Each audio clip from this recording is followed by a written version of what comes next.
Отсутствие лицензии и какие ожидать проблемы. Существуют виды предпринимательской деятельности, которые требуют получения разрешения на право занятия такого вида деятельности, то есть лицензии.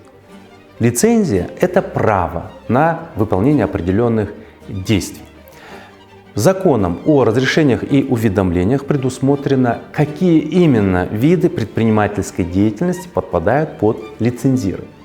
Это телерадиовещание, охрана и использование объектов историко-культурного наследия, образование, архитектура и градостроительство, углеводороды, промышленность, информатизация и связь, оборот наркотических средств, психотропных веществ и прекурсоров, здравоохранение и так далее.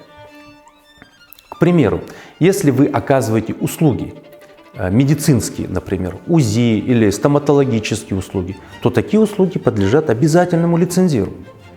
Осуществление таких услуг без соответствующей лицензии влечет либо уголовную, либо административную ответственность.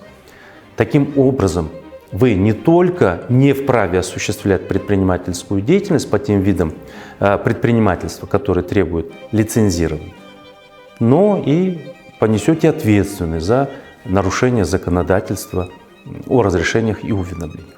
В связи с чем, прежде чем выбрать ту или иную предпринимательскую деятельность, рекомендую обратиться к адвокатам и проконсультироваться на предмет того, можете ли вы заниматься такой деятельностью или нет.